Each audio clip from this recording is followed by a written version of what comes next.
मुझे बुलाया था कि एक पेशेंट था जिसको कैंसर हुआ था, जिसको कैंसर हुआ है, लास्ट स्टेज पे है, तो एंड है।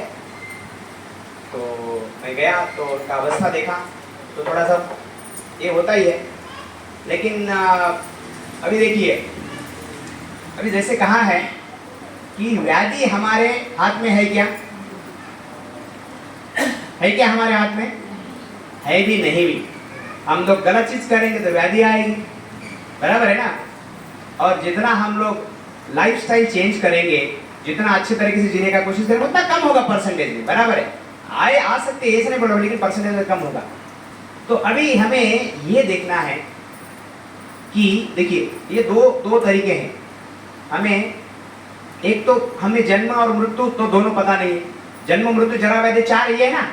अब जन्म तो हमें पता नहीं है और मृत्यु भी तो पता नहीं है, वो तो सामने है ही नहीं अभी ना। जब आएगा तो पता चलेगा, लेकिन जन्म भी पता नहीं है, मृत्यु भी। लेकिन दो चीज पता है, एक है व्याधि और जरा, बुढ़ापन आने वाला है, हमने देख रहे हैं ना अभी। तो हमें देखना है कि हमें व्याधि में हमारा चेतना कैसे रहता है। जब हमें दुख होता है, तकलीफ होती है, डिसीज होता है, तो हमारा चेतना कैसा रहता है, वो बहुत महत्वपूर्ण है। क्या है? चेतना कैसा होता है, महत्वपूर्ण है। तो हमारा फिर ये वो चीज, और जब हमें बुढ़ापन आता है तभी हमारा भक्ति कैसे रहता है, तब चेतना कैसा रहता है, वो महत्वपूर्ण है। ये दो हमें बताएगा कि हमें जीवन में हमने कैसे भक्ति किया। ये दो क्या है? टेस्ट है। तो वहां पे जाने के बाद मैंने देखा तो कंडीशन ये था, तो हमने फिर सुंदर भगवान का नाम जब किया, वहां पे उनको कीर्तन किया और उनको बताया कि अभी देखिए, सबका स्टेशन आने वाला है, सबका स्टेशन आने वाला है, वो सत्य है। कोई यहाँ पे परमानेंट हमारा स्थान नहीं, क्योंकि हमें ये क्या है, हमें ये हमारा जर्नी है। ये क्या है? जैसे मान लो अभी वहां से इस्कॉन के लिए बस आता है, कहां से? हाँ, बस आता है यहाँ पे। अभी बस आने के बाद यहाँ तक आया, इस्कॉन तक आया, या आपके यहाँ तक आया। अभी जो पहले बैठा और यहाँ तक आया, वो भी कहाँ पे आने वाला है? यहाँ पे आने वाला है। अब मान लो कोई बीच में से बैठा और वो कहाँ आने वाला है? यहीं पे आएगा। तो इंपॉर्टेंट क्या है? डेस्टिनेशन इंपॉर्टेंट है। क्या इंपॉर्टेंट है? आप कब आए ये इंपॉर्टेंट है, आप कब गाड़ी में बैठे वो इंपॉर्टेंट नहीं है, आप जा कहाँ रहे वो इंपॉर्टेंट है। क्या इंपॉर्टेंट है? अब मान लो इस्कॉन जा रहे, लेकिन बीच में ही आप उतर गए, नहीं, कुछ गड़बड़ी आ गई, तो क्या होगा? आप जाएंगे क्या? नहीं जाएंगे। तो प्रभुपाद ने हमें ये बस दे दिया। क्या दे दिया है? जो दिव्य बस है, बराबर है? जो दिव्य बस है, ट्रांसेंडेंटल बस है। कौन सा बस है? दिव्य बस है। इसमें हम बैठ गए, तो हमारा भाग्य है क्या नहीं? हम भाग्यवान है क्या नहीं? हम उतरना है क्या? फिर बस में बैठे रहना है, बस में बैठे रहना है। कहां पहुंचेंगे? पहुंचेंगे, 100% श्योर है, जब तक आप नहीं उतरेंगे।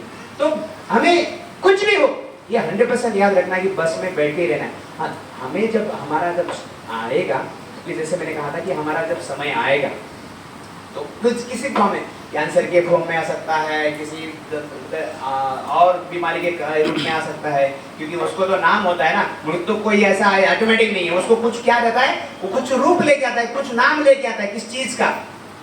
तो हमें तैयार रहना हमेशा। तो मैं वही उनको बता रहा था कि आप भाग्यवान हैं। आप भाग्यवान हैं क्योंकि आपका स्थिति अभी आप सुन सकते हैं, आप बोल सकते हैं, आप भक्तों का संग कर सकते हैं, आप प्रसाद ले सकते हैं, आप चरणामृत ले सकते हैं, आप तुलसी महारानी को ग्रहण कर सकते हैं। लेकिन कुछ लोग ऐसे होते हैं जिनको वो भी समय नहीं मिलता है। मिलता है क्या? हमें अभी रिसेंटली देखा हमने, अहमदाबाद में जो हुआ, प्लेन क्रैश हुआ, उनको कितना सेकंड मिला? उन्होंने सोचा भी नहीं होगा कि अभी कुछ सेकंड में इतने आनंद हो गए कि मैं अभी लंदन जा रहा हूं। लंदन ही जा रहा हूं, तो उन्होंने जब सोचा होगा कितना आनंद से कि मैं आ रहा हूं, आ रही हूं, जो भी है। लेकिन कुछ सेकंड में पता ही नहीं चला, टेक ऑफ करते करते ही।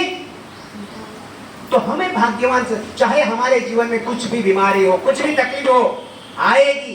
क्योंकि तकलीफ भगवान ने कहा है, ये क्या है? ये जेल है ना। जेल में तो तकलीफ होगी। दुखालयम अशाश्वतम, कोई भी ऐसा नहीं है कि वो इस, लेकिन हमें वो दुख से सभी गुणों के ऊपर आना है। तमोगुण, रजोगुण सत्वगुण के ऊपर आना है, दैट इज कॉल्ड भक्ति। किसके ऊपर है भक्ति? कौन से स्तर के ऊपर है? कौन से ऊपर है? सत्वगुण के भी ऊपर है। उसको कैसे? दिव्यता, दिव्य, ट्रांसीडेंटल। क्या है उसका नाम? तो ये चीज बहुत इंपॉर्टेंट है, इसलिए कहते हैं बाकी सब हमारे साइड बिजनेस है, लेकिन मेन बिजनेस कौन सा है? मेन बिजनेस कौन सा है? कौन सा है? अभी थोड़ा आवाज दे देता हूं। कौन सा बिजनेस है मेन बिजनेस? आवाज जोर से, कौन सा बिजनेस है? याद रखिए ना, रिकॉर्ड हो रहा है, आपका आवाज भी रिकॉर्ड हो रहा है। आप बोल रहे हो मेन बिजनेस कौन सा है? ये मेन बिजनेस है, क्योंकि जीवन दिया है उसे, क्योंकि एक दिन हमारा ये शरीर जाने वाला है। तो ये शरीर के अंदर क्या किया हमने, वो बहुत इंपॉर्टेंट है। समझ में आया? इसीलिए आनंद से भक्ति करना है, क्योंकि हमारे अंदर दिखना चाहिए वो आनंद। क्योंकि हमारे अंदर कौन आ जा रहे हैं अभी? वो जैसे वो मैंने बोला ना, जैसे देवी अंदर गई तो क्या करता है, वो झूलना चालू हो जाता है उनका, बराबर है ना? हमने देखा ना वहां पे। तो हमें जैसे अंदर भगवान का नाम ले रहे तो हमारा अंदर आनंद दिखना चाहिए। इसलिए कहते चांट एंड बी हैप्पी। क्या बोला प्रभु? इसने क्या बोला? Chant and. हम चांट के जगह पे कुछ और करेंगे, मतलब ध्यानपूर्वक नहीं करेंगे तो हैप्पी तो होंगे नहीं। तो आनंद दिखना चाहिए कि सत्य चित आनंद है भगवान। भगवान हमारे प्रत्यक्ष अंदर आ रहे हमारे जीवन में हर दिन। भगवान जप के रूप में, नाम के रूप में, भगवत गीता के रूप में, भक्तों के संग में। तो आनंद हमें आना चाहिए, दिखना चाहिए, तो तभी उसका फलित है। बहुत सिंपल है। और फिर कोई व्याधि होगी तो भी फर्क नहीं पड़ेगा।